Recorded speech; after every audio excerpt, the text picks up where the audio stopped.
A U.S. lawyer who sued the Catholic Church over pedophilia among its clergy is now giving up his fight.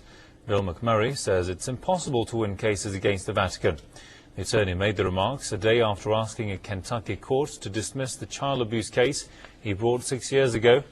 The suit sought to hold the Vatican accountable for all child sex abuses carried out by Catholic priests in the U.S. The case was filed by 3 men who claimed that they were sexually abused when they were boys. The plaintiffs asked for their case to be dropped after earlier rulings in U.S.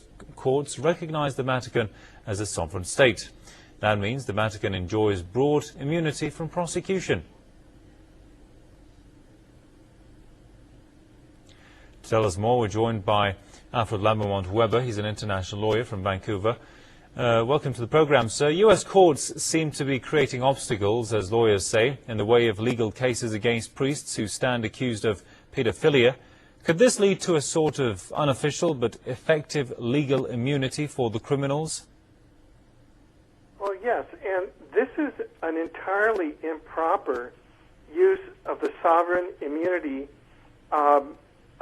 doctrine, because in this case, the plaintiffs are suing for sexual abuse crimes committed by religious clergy and by the chief religious overseer, namely the Pope. And so those individuals are held to ethical standards of care and not to the standards of care of a head of state.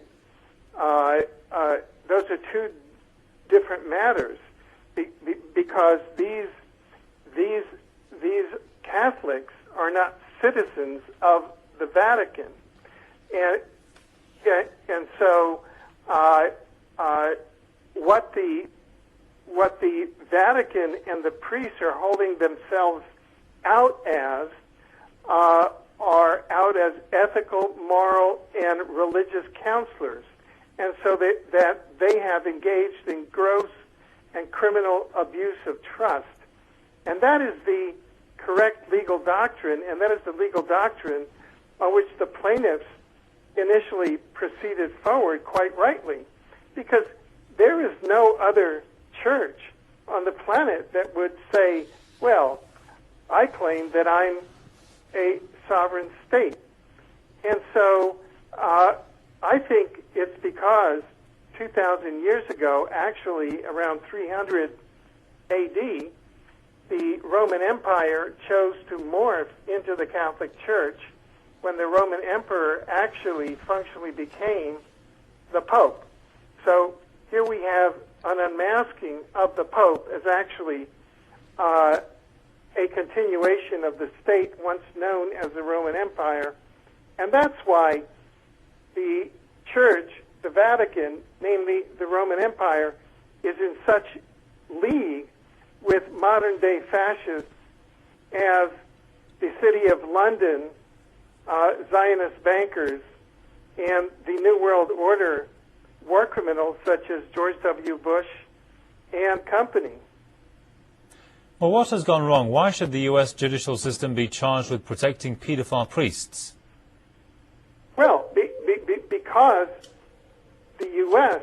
government is in deep alliance with the City of London banking. In effect, it still functionally is a colony of the throne of London and the City of London. And that and London and the Vatican State, which is a continuation of the Roman Empire of the year 300 AD, is functionally continuing as a state of the Vatican. So that's the geopolitics of it. And so now, in order to protect themselves against civil liability of the priesthood, which is one of their side businesses, they have invoked sovereign immunity. But if they were a church, they could not do that. So they have unmasked themselves as, in fact, a continuation of the Roman Empire in league with the City of London and the UK in league with the U.S. in the imperialist wars. And that's why you have a continuity of political interest between the United States and its Supreme Court, which illegally installed George W. Bush as president in the case of Gore versus Bush after the illegal 2000 election in the United States. It is now a plutocracy and no longer a true democracy. All right, we'll leave it there. Many thanks to Alfred Lambermont-Weber, an international lawyer from